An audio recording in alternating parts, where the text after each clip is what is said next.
E aí, família Lucas, Jonatas Rocha, mais uma vez por aqui e de novo com o pastor Anderson Baldi. Amém. Glória a Deus, né? Tamo junto, glória a Deus. Deus é bom, nós aqui não presta. Amém.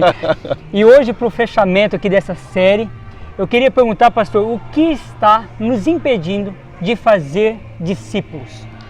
Olha, Jonathan, é uma coisa que tem me preocupado muito nos últimos tempos, assim, eu digo isso pessoalmente, olhando para o meu ministério, né? Eu não só como pastor, mas como supervisor, como um líder de célula, né? Como um discípulo de Jesus, porque Jesus deixou a nós essa incumbência de fazer discípulos.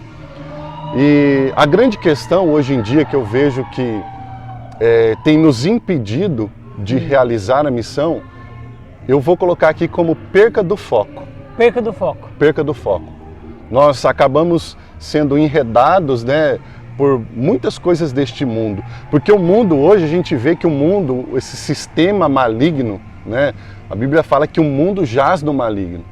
Né? Satanás, nesse domínio maligno, com essa influência maligna no mundo, ele tem, de certa maneira, infelizmente, entrado até na igreja.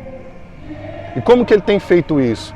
Ele tem feito com que nós, como discípulos, percamos o nosso foco da eternidade e passamos a ter um foco somente nessa terra.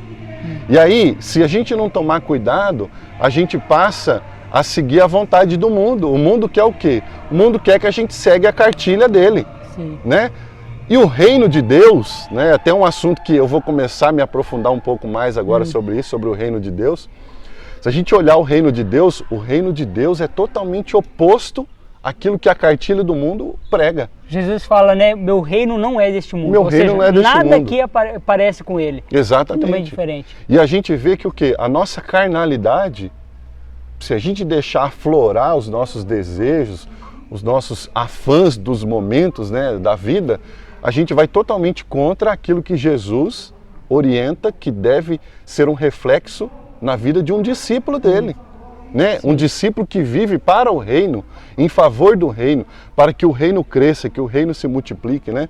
E essa perca de foco, qual que é a perca de foco? Aqui é o ponto fundamental.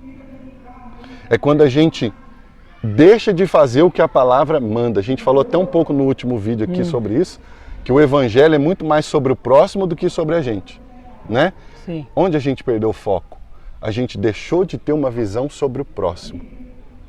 E a gente passou a ser meramente egoísta. Quando a gente permite que o egoísmo tome conta da vida da gente, nós perdemos a visão do discípulo. Perde o nós e fica o eu, né? Exatamente. O meu. O egoísmo é uma das causas hoje fundamentais. Né? Eu não vou entrar em detalhes aqui, mas talvez numa outra oportunidade, a gente vê que hoje o mundo, principalmente a juventude que estão aí conectados com essa tecnologia, esses canais, né? E às vezes não conseguem lidar muito bem, né? Porque eu sempre digo que existe um ponto neutro nisso tudo. E o que é esse ponto neutro? Eu preciso ter essa sabedoria de Deus para pegar essa informação e tirar ela, o proveito de uma maneira positiva. Certo. Porque se a gente pensar na internet, ela pode ser bênção ou pode ser maldição. Então eu preciso ter essa sabedoria em Deus para entrar nesse ponto neutro e fazer disso algo produtivo e bom para a minha vida. E o que esse campo que a gente vê hoje da tecnologia tem pregado? As expectativas têm sido afloradas. O tempo todo as pessoas têm sido hiperestimuladas, motivadas a chegar num lugar que nem Deus espera que elas cheguem. Sim. Né? E aí o que acontece? Quando elas são hiperestimuladas, você vai ganhar, você vai conquistar, você isso, você aquilo, você não sei na onde. Isso eu não falo só na internet não. Infelizmente, a gente vê em alguns púlpitos. Qual que é o problema? O problema não é falar que que Deus tem um propósito na vida da pessoa, que Deus tem um sucesso para a pessoa. O problema é quando só se prega isso. Sim. Porque pode ser que Deus tenha um propósito de sucesso para a vida de determinadas pessoas, e Ele tem. Sim, uma empresa. Né? Mas não é só isso. E quando a gente olha para a vida do discípulo, algo extremamente interessante. Jesus nunca deixou eles enganados. Jesus sempre ensinou para eles o foco deles, que era no céu. Em contrapartida, no mundo Tereis tereis aflições. aflições. Entendeu? Então, quando eu tiro o meu foco das coisas eternas, do céu, né? E quando eu falo de coisas eternas e relaciono isso com o discípulo, está numa entrega da minha vida em favor do próximo. Né? Jesus fala: como vocês serão conhecidos como meus discípulos? Se vos amardes uns aos outros. O resumo dos 10 mandamentos: amarás ao Senhor teu Deus acima de todas as coisas. E ama quem? O seu próximo. A grande questão nessa peça aí é que nós tiramos o próximo da jogada. E às vezes a gente até ama Deus. E a gente até ama a gente. Só que esse amor se tornou um amor plenamente egoísta.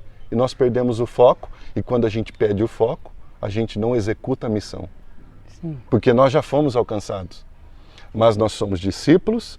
E o DNA de um discípulo é gerar outros discípulos. Nos despede então com uma palavra final aí para os nossos inscritos.